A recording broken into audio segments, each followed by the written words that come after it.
পয়গম্বর না মুসলমান লড়াই না গো পয়গম্বর।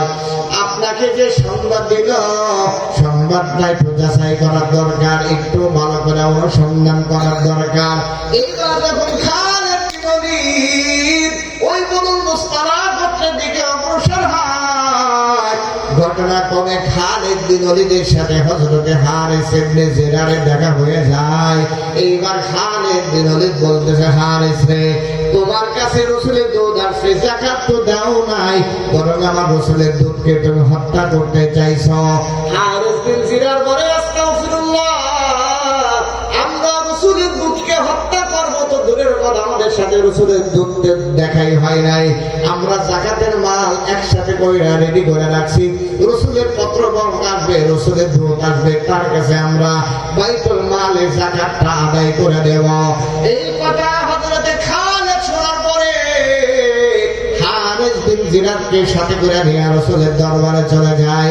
রাসূলের দরবারে যাওয়ার পর পয়গম্বর বলতেছে, হারিস বিন জিরার, তোমরা কি আমার দুধকে হত্যা করতে চাইছো? বলতেছে, ইয়া রাসূলুল্লাহ, আপনার দুধের সাথে আমাদের দেখা হয় নাই, হত্যা তো করব দূরের কথা, আমরা আপনার দুধকে স্বাগত জানানোর জন্য বের হয়েছিলাম, আর সে আমাদের এলাকায় যায় নাই, যাকাতের মালগুলো আমরা একত্রিত করে রেখেছি গো পয়গম্বর। এইবার আল্লাহর পয়গম্বরকে আল্লাহ জানা দেয়, পয়গম্বর, ইয়া আইয়ুহাল্লাযীনা আমানু ইন জাআকুম ফাসিকুম বিনাবাইন ফাতাবায়ানু আন তুসিবু কওমান বিজাহালা ফাতুসবিহু আলা মা ফাআলতুম নাদিমিন। আল্লাহ তাআলা বলে দিলেন, পয়গম্বর, কোন পাপিষ্ঠ লোক যদি আপনাদের কাছে কোনো সংবাদ দেয়, ওই সংবাদটা যাচাই বাছাই না করে কোনো পদক্ষেপ নেন না। তার কারণ যাচাই বাছাই ছাড়া যদি কোনো পদক্ষেপ নেন, ফাতুসবিহু আলা মা ফাআলতুম নাদিমিন, আপনাদের এই পদক্ষেপের কারণে আপনার লাঞ্ছিত হবেন, পরবর্তীতে অপমানিত হবেন। এই জন্য আল্লাহ রাব্বুল আলামিন কোন ব্যক্তির কোন সংবাদ শোনার সাথে সাথে কোন সিদ্ধান্ত না নেওয়ার জন্য বলে দিছে। এই জন্য এখান থেকে আমাদের শিক্ষা হলো, কোন লোক যদি আপনাদের দুই বন্ধুর ভিতরে ফাটল সৃষ্টি করতে চায়, আপনার বন্ধুর বিরুদ্ধে আপনার কাছে এসে বলে, আপনার ব্যাপারে আপনার বন্ধুর কাছে বলে, এলাকার মানুষ আরেক এলাকার মানুষের বিরুদ্ধে বলে, ইমামের কথা মুসল্লিদের কাছে, মুসল্লিদের কথা ইমামের কাছে বইলা দূরত্ব তৈরি করে দেয়, আপনাদের একই দলের মানুষের কাছে আপনার একজনের কথা আরেকজনের কাছে বইলা, আপনার দোষ আরেকজনের কাছে, আরেকজনের দোষ আপনার কাছে বইলা, দুইজনের মাঝে দূরত্ব যারা তৈরি করে দেন, এটা করা যাবে না। আর আরেকজনের কথা যদি আমার কাছে এসে বলে যে অমুকে আমার ব্যাপারে এটা বলেছে সেটা বলেছে, আমার কর্তব্য হলো জিনিসটাকে যাচাই করা, এরপরে সিদ্ধান্ত গ্রহণ করা। যাচাই না করে সিদ্ধান্ত গ্রহণ করতে নিষেধ করা হয়েছে। কথাটা বুঝে আছে আমাদের বন্ধুগণ আমার? এর পরের নম্বর হলো আল্লাহ রাব্বুল আলামিন এর পরের নম্বর শিক্ষা হলো, ওয়া ইন তাইফাতানি মিনাল মুমিনিনা ক্বাতাতালু ফাআসলিহু বাইনাহুমা। আল্লাহ তাআলা বলেন, ইমানদাররা শোনো, তোমাদের সমাজের দুই দল লোক যদি পরস্পর ঝগড়ায় লিপ্ত হয়ে যায়, একই পরিবারের ভাই ভাই যদি ঝগড়ায় লিপ্ত হয়ে যায়, একই পরিবারের লোক যদি পরস্পর ঝগড়ায় লিপ্ত হয়ে যায়, সমাজের ভিতরে দেখা যায় ভাই ভাই মারামারি লাগে, পরিবারের লোকদের মাঝে দ্বন্দ্ব লাগে, গন্ডগোল হয়, সমাজের মানুষের ভিতরে এক গ্রাম আর এক গ্রামের মানুষের ভিতরে দ্বন্দ্ব হয়। আল্লাহ তাআলা বলে, ফাসলিহু বাইনাহুমা, গন্ডগোলের ভিতরে, এই মারামারির ভিতরে, ঝগড়ার ভিতরে ঘি ঢালবা না। তোমাদের ইমানি দায়িত্ব হলো দুই দলকে শান্ত করা, দুই ভাইকে শান্ত করে দেয়া, মীমাংসা করে দেওয়া তোমাদের ইমানি দায়িত্ব। সুবহানাল্লাহ। কোরআনের শিক্ষা কত চমৎকার! আমাদের সমাজে ভাই ভাইয়ের দ্বন্দ্ব, এটা কি নতুন না পুরাতন? দুই ভাইয়ের ভিতরে দ্বন্দ্ব, ভাই বোনের ভিতরে দ্বন্দ্ব, সমাজের মানুষের ভিতরে দ্বন্দ্ব, একই পরিবারে দেখা যায় আপনার চাচা ভাতিজা দ্বন্দ্ব। তো আল্লাহর সিদ্ধান্ত হলো যে তোমরা এই আত্মীয়দের ভিতরে তোমরা মীমাংসা করে দিবে। হ্যাঁ, ভাই ভাইয়ের ভিতরে মীমাংসা করে দিবে, তাদের ভিতরে আরো ভিড় হাইয়া এই লড়াইকে আরো কি করবা না, বড় করবে। কিন্তু আমাদের স্বভাব হলো এই করবে যারা এলাকার নেতা, যারা এলাকার মাতবার বিচারক, তাদের ব্যাপারে আল্লাহ তাআলা নীতি হলো ফাসলিহু বাইনাহুমা বিল আদল। তোমরা যে বিচার মীমাংসা করবে, দুই দলের মাঝে যে বিচার করবে, এই বিচারটা ইনসাফপূর্ণ করা লাগবে, ন্যায়ের সাথে করা লাগবে। ও আকসিদ, ইনসাফ ন্যায়ের সাথে তোমাদের বিচার ফায়সালা করা লাগবে। তার কারণ ইন্নাল্লাহা ইউহিব্বুল মুকসিদিন। আল্লাহ তাআলা যারা ইনসাফপূর্ণ ফায়সালা করেন তাদেরকে আল্লাহ ভালোবাসেন। সুবহানাল্লাহ বলেন। তাহলে এলাকার যারা মাতবার, এলাকার যারা বিচারক, তারা যদি ইনসাফপূর্ণ দুইটা পরিবারের মাঝে ফায়সালা করতে পারে, দুই গ্রামের মাঝে ইনসাফপূর্ণ বিচার করতে পারে, দুই ভাইয়ের ভেতরে যদি ইনসাফপূর্ণ বিচার করতে পারে, তাহলে তার লাভটা হলো সে আল্লাহর কাছে পুরস্কার পাবে। কার কাছে পুরস্কার পাবে? আরো জোরে আওয়াজ দিয়ে বলেন, কার কাছে? আল্লাহর কাছে পুরস্কার পাবে। আর যদি ইনসাফপূর্ণ না করে, তাহলে দুনিয়ার মানুষের কাছে কিছু পুরস্কার বলতে ঘুষ পাবে, আর এর কারণে কিয়ামতের ময়দানে জাহান্নামের আগুনে জ্বলবে। ঠিক কিনা আওয়াজ দেখুন। আল্লাহর বান্দারা, তাহলে কত সামাজিক শিক্ষা, চমৎকার শিক্ষা, সামাজিক কত চমৎকার শিক্ষা সূরাতুল হুজুরাতের ভিতরে দেয়া হলো।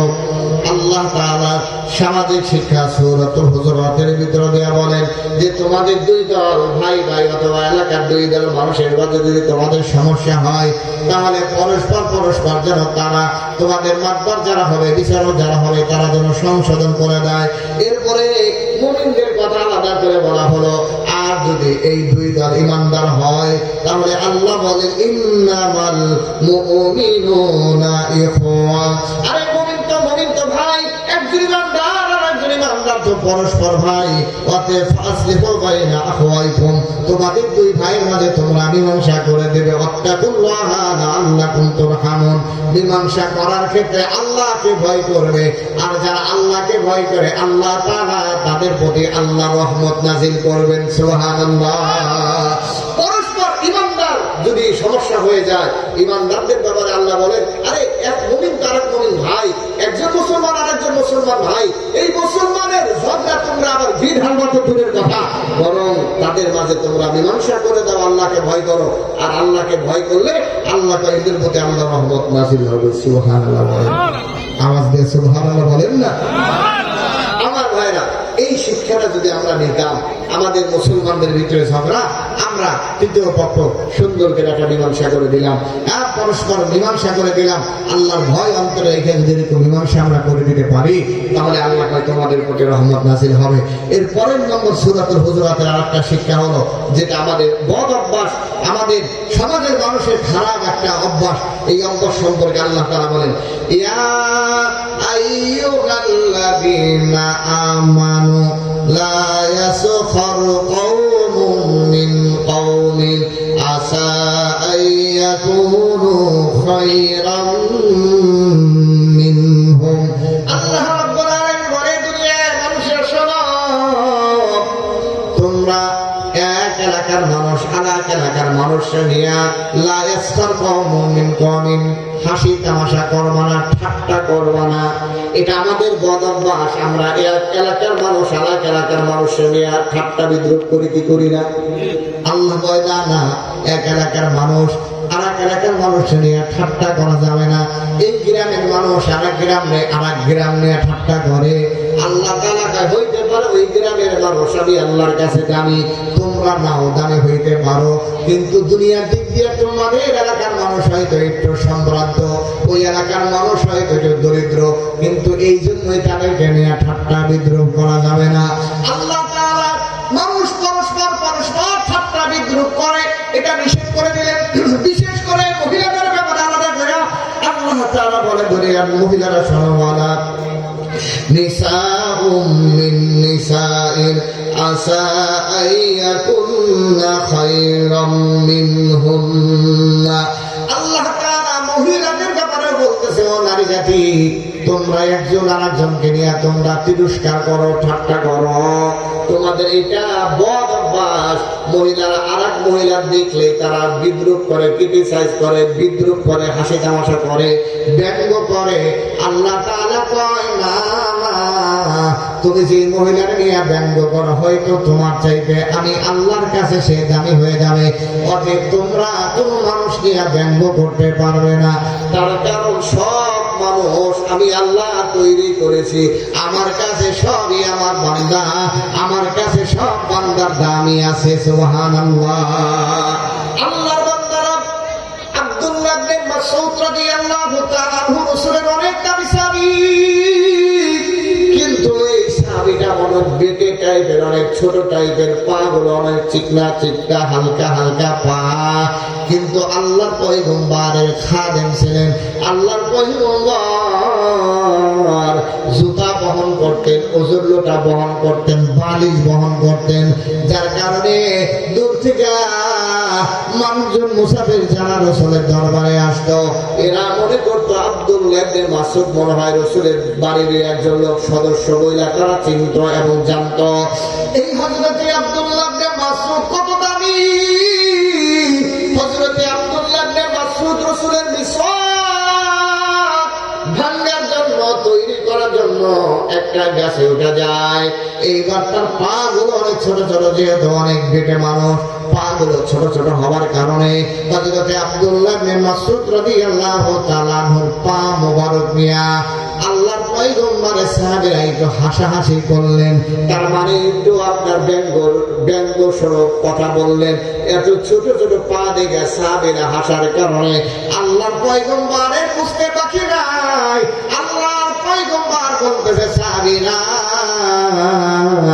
তোমরা আমার আব্দুল্লাহকে নিয়ে হাসাহাসি করেছো, ব্যঙ্গ করেছো, তোমরা কি জানো আমার আব্দুল্লাহর দাম আল্লাহ তাআলার কাছে কত বেশি? আব্দুল্লাহর পুরো শরীর না, আব্দুল্লাহর একটা পা যদি মিজানের পাল্লায় রাখা হয় আর উহুদ পাহাড়টা যদি মিজানের পাল্লায় রাখা হয়, আমি পয়গম্বর বললাম আল্লাহ তাআলার কাছে আমার আব্দুল্লাহর এক পা উহুদ পাহাড়ের চাইতেও বেশি ভারী হয়ে যাবে। জবানটা খুলে বলো না বাবা সুবহানাল্লাহ। অথচ উহুদ পাহাড় কত বড়, এই পাহাড়টার চাইতে আব্দুল্লাহর পা অনেক দামি। এই জন্য মা, এলাকার বোন, তুমি কাউকে একটু কালো এই জন্য ফোঁটা দাও, কারো চোখটা একটু বাঁকা এই জন্য তুমি তারে বাজে বাজে কথা বলো। আল্লাহ তাআলা কয় না, না, কাউকে ব্যঙ্গ করে দেখা যাবে না। ওয়ালা তালমিজু আনফুসাকুম, এরপরে আল্লাহ তাআলা বলতেছেন যে তোমরা একে অপরকে দোষারোপ করবা না। এরপরে আরেকটা শিক্ষা হলো ওয়ালা তানাবাসু বিল আলকাব, তোমরা একে অপরকে মন্দ নামে ডাকবা না। আমাদের সমাজের মানুষকে মন্দ নামে ডাকা হয়। একজনের ভালো নাম রাখছে কিন্তু ভালো নাম বাদ দিয়া মানুষের মন্দ নামে ডাকে, এরকম আছে না নাই? আছে না? যে মানুষের ভালো নাম আছে, এই ভালো নাম না ডাইকা এরে আপনার ঠ্যাং কাটা কয়, এরে আপনার ল্যাংড়া কয়, এটা সেটা কত টাইপের নাম আছে না? হ্যাঁ, এই টাইপের মানে এমন শব্দ ব্যবহার করে যে শব্দ যারকে ডাকা হচ্ছে সে শুইনা মনে কষ্ট পায়। এরকম নামে একজন আরেকজনকে ডাকা হয়। আমার আল্লাহ এতটুকু বরদাস্ত করে নাই, সূরাতুল হুজুরাতের ভিতরে এই সামাজিক আয়াত নাজিল করে দেয়, বলতেছে না তুমি যে বান্দাকে ব্যঙ্গ করে ডাকলা, মন্দ নামে ডাকছো, খারাপ নামে ডাকছো, আমার বান্দা মনে কষ্ট পায়, আর আমার বান্দার কষ্ট আমি সহ্য করতে পারি না। এই জন্য তো রাসূল বলছে যে শোনো, যে একজন মুমিনের অন্তরে আঘাত দেওয়া, একজন মুমিনের অন্তরে অন্যায় ভাবে আঘাত দেওয়া, বাইতুল্লাহ ভেঙে ফেলার চাইতে আল্লাহর কাছে অনেক কঠিন এবং মারাত্মক গুনাহ হিসেবে বিবেচিত হয়। তার কারণ একজন ইমানদার আছে বিদায় তো আসমান আর জমিন আছে। একজন ইমানদার যেদিন জমিন থেকে চলে যাবে, ইমানদার জমিনে যেদিন খুঁজে পাওয়া যাবে না, সেই দিন আসমান আর জমিনও আল্লাহ রাখবে।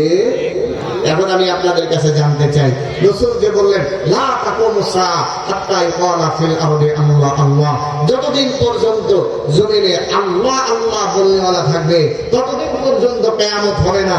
তার মানে হলো ঈমানদার থাকবে কিয়ামত হবে না, ঈমানদার থাকবে না কিয়ামত হয়ে যাবে। এর মানে কি বুঝলেন? ঈমানদারের দাম বেশি না আসমান জমিনের দাম বেশি? কথা বলে কার দাম বেশি? ঈমানদারের দাম বেশি। ঈমানদার থাকবে তো কিয়ামত হবে না, আসমানও ঠিক থাকবে, জমিনও ঠিক থাকবে। আর ঈমানদার থাকবে না, আসমানও থাকবে না, জমিনও থাকবে না। এই জন্য ঈমানদারের দাম আল্লাহর কাছে অনেক বেশি।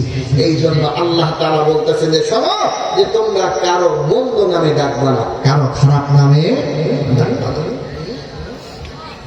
বন্ধুগণ আমার, তাহলে এবার লক্ষ্য করেন আল্লাহ রাব্বুল আলামিন কত চমৎকার করে বলেন ওয়ালা তানাবাসু বিল আলকাব, তোমরা একে অপরের মন্দ নামে ডাকবা না। মন্দ নামে ডাকা ও যুবক, মাইকের আওয়াজ যতদূর যায় আমার পর্দার আড়ালে মা বোনরা শোনো, কোন মহিলা যেন কোন মহিলারে ব্যঙ্গ করে না ডাকে, মন্দ নামে না ডাকে। কোন যুবক যদি কোন যুবকের মন্দ নামে না ডাকে, আল্লাহ তাআলা কথা শোনো, আমার কথা না, আমি তোমাদের কোরআন সূরাতুল হুজুরাতের তাফসীরটা শোনাইলাম। আল্লাহ বলে বিসাল ইসমুল ফুসুক বাদাল ঈমান, ঈমান আনার পর কারো মন্দ নামে ডাকা আল্লাহ তাআলার কাছে জঘন্যতম অপরাধ। মন্দ নামে কাউকে ডাকা এটা জঘন্যতম অপরাধ। অথচ সমাজের ভিতরে আমরা মানুষের মন্দ নামে ডাকি কি ডাকি কিনা? সামান্য একটু হাতের আঙ্গুল কাটা এই নিয়ে মন্দ নামে ডাকি, দাঁতটাই পৌঁছা মন্দ নামে ডাকি, পাটাই তো বাঁকা মন্দ নামে ডাকি। তার কিন্তু নাম আছে, এই নাম বাদ দিয়ে যে মন্দ নামে ডাকলেন, আরে তার পা বাঁকা, এটা কি সে নিজে এইভাবে হয়েছে না আল্লাহ এইভাবে বানাইছে? আওয়াজ দিয়ে বলেন, এই যে মন্দ নামে ডাকলা, তার একটু মাথায় সমস্যা, মন্দ নামে ডাকলা। এমনি করে করে একটা অঙ্গ প্রত্যঙ্গ সমস্যা, তারে তুমি মন্দ নামে ডাকলা। আল্লাহ তাআলার পয়গম্বর আল্লাহ তাআলা বলেন এটা সবচাইতে নিকৃষ্টতম গুনাহ। ইসলাম ঈমানের পরে সবচাইতে নিকৃষ্টতম গুনাহ হলো কাউকে এই মন্দ নামে আহ্বান করা। আল্লাহর বান্দারা তাহলে লক্ষ্য করেন, আল্লাহ রাব্বুল আলামিন বললেন বিসাল ইসমুল ফুসুক বাদাল ঈমান ওয়া মান লাম ইয়াতুব ফাউলাইকা হুমুজ জালিমুন।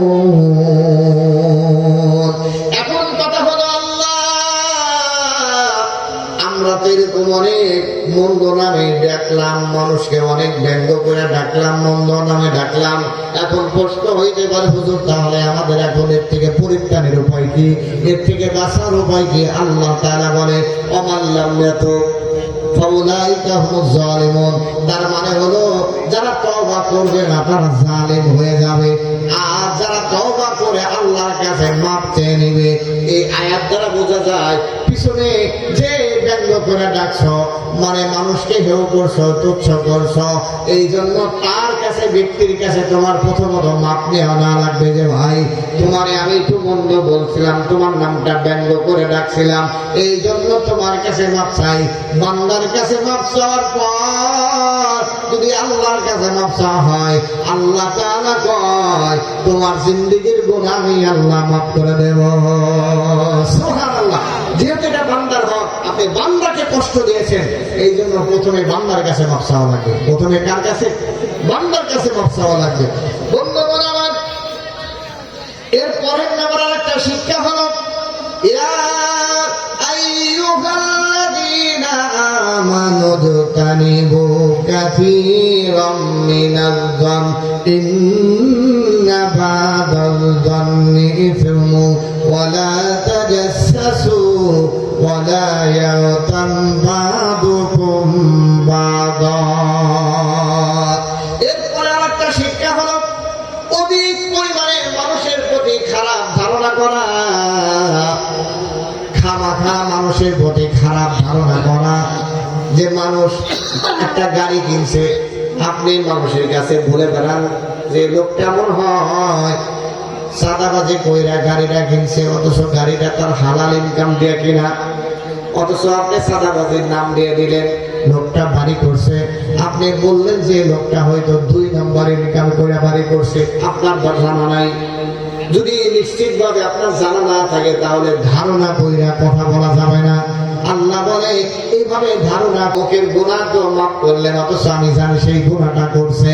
এই জন্য রাসূল বলে গুনাহ কইরা যদি গুনাহ হয়ে যায় গোপন রাখা, আর গোপনে আল্লাহর কাছে মাফ চাওয়া, আল্লাহ তোমারে মাফ করে দিবে। এই জন্য আল্লাহর নাম হলো সাত্তার। আল্লাহ নবী কয় যে যারা মানুষের দোষ চুরি গোপন রাখবে, মান সাতারা মুসলিমান সাতারাহুল্লাহু ইয়াউমাল কিয়ামা, যারা দুনিয়া